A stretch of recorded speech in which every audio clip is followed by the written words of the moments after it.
انہوں نے ان کو چھوڑا اور ان کو پکڑ لیا اور ان کے اوپر اتنا تشدد کیا کہ ان کو شہید ہی کر دیا۔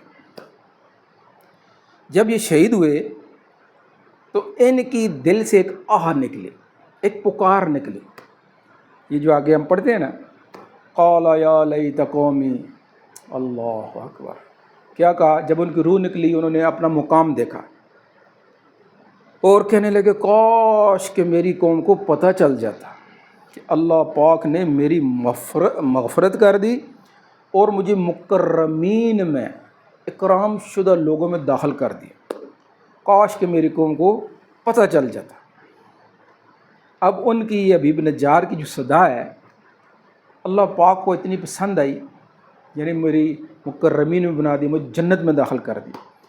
تو اللہ پاک نے یہ ان کی آواز نہ صرف اس قوم کو بلکہ قیامت تک آنے والی ساری قوموں کو اللہ پاک سنا رہے ہیں۔ پڑھتے جو بھائی، میرے ایک بندے کا واقعہ ہے، اس نے میرے رسولوں کی مدد کی، ان کی تائید کی، اچھی بات کی تائید کی، اس کی پر وہ شہید ہوئے اور میں نے دیکھو کیسے ان کا اکرام کیا۔ یہ قرآن پاک میں ان کی صدا جو ہے یہ قیامت تک جاری رہے گی۔ یہ بات سمجھ آ گئی نا؟ قرآن پاک کا دل سورہ یاسین، اور سورہ یاسین کا دل حبیب نجار کا واقعہ، اور حبیب نجار رحمۃ اللہ علیہ نے کیا کیا؟ اللہ کے دین کی طرف، صراط مستقیم کی طرف، سیدھے راستے کی طرف، سلامتی والے راستے کی طرف اپنی قوم کو دعوت دی، اور ساتھ کہا کہ اس پہ تم سے یہ جو رسول، اللہ کے رسول بھیجے ہوئے ہیں، یہ تم سے اجرت بھی نہیں مانگتے، ان کی بات مان لو۔ تو اس پہ شہید کر دیے گئے۔ اور یہ جو آیات ہیں ان کے آگے ہی جو ہے نا اللہ پاک کی طرف سے بھی یہ آتی ہے کہ بھائی یا حسرتاً علی العباد، بڑا افسوس ہے لوگوں کے اوپر کہ جب بھی ان کے پاس کوئی ڈرانے والا آتا ہے نا تو وہ اس کا انکار ہی کرتے ہیں۔ جب بھی کوئی نیکی کی طرف بلانے والا آتا ہے تو لوگ اول ان کا انکار ہی کرتے ہیں۔ تو حسرت کے ساتھ یا حسرتاً علی العباد، بڑا افسوس ہے، حسرت ہے انسانوں تمہارے اوپر کہ جب بھی کوئی میں ڈرانے والا بھیجتا ہوں، کوئی نبی بھیجتا ہوں، تم اس کا انکار کرتے ہو، مذاق اڑاتے ہو۔ تو صراط مستقیم کی طرف یعنی سلامتی والے دین کے اوپر چلنے والے بھی اور اس کی طرف دعوت دینے والوں کو بھی دنیا کے ماحول میں مشغول لوگ جو ہیں ان کو بیوقوف سمجھتے ہیں۔ یہ شروع سے چل رہا ہے، نبیوں کو مجنون کہا گیا، پاگل کہا گیا۔ ہر نبی علیہ السلام کو یہ جملہ ساری جو پہلے امتوں کے واقعات ہیں کامن ملتا ہے کہ یہ مجنون ہے، یہ پاگل۔ حالانکہ نبیوں کو پتہ ہوتا ہے کہ یہ ہم مجنون نہیں ہیں، یہ پاگل ہے، لیکن کسی ایک نبی علیہ السلام نے آگے سے قوم کو نہیں کہا کہ تم مجنون، نہیں، وہ کیا کہتے تھے؟ ہمارا اللہ جانتا ہے کہ ہم تمہارے خیر خواہ ہیں، ہم تمہیں بلائی کی طرف بلا رہے ہیں، ہم تمہارے خیر خواہ ہیں، ہم تمہیں جہنم سے بچا کر جنت میں لے جانے کی بات کر رہے ہیں۔ تو انبیاء علیہ السلام کی بات کا معنی لینا انسان کی دونوں جانوں کی فلاح ہے، اور یہی جو ہے یہ سلامتی والا دین ہے، دین اسلام ہے۔ اور یہ راستہ جو ہے کدھر جا کے ختم ہوتا ہے؟ دار السلام، یعنی جنت میں جا کے۔ تو سب اس پہ چلنے کے لیے کوشش کریں گے نا، اور دوسروں کو بھی اس کی دعوت دیں گے، اور اس کے لیے جو ہے گھر میں اپنے مستورات، بچے، بڑے، مرد، عورتیں سب ایک دوسرے کے معاون بنیں، تلاوت قرآن پاک کا اہتمام ہو، 5 وقت کی نماز کی پابندی تو سب رکھیں، تسبیحات کے لیے صبح شام کا وقت مقرر کر کے تسبیحات کریں، کم از کم 3 تسبیحات، تیسرا کلمہ 100 بار، درود شریف 100 بار، اور استغفار 100 بار، صبح بھی اور شام کو، یہ تو کم از کم کریں، اس کی سب کوشش کریں گے۔ کل ہمارا پروگرام ہوگا میں اور میری صحت، تو پروگرام کو آگے شیئر کرنا نہیں بھولنا، سب تک پہنچانا ہے خیر کی باتوں کو۔ کل تک کے لیے اجازت، اللہ حافظ۔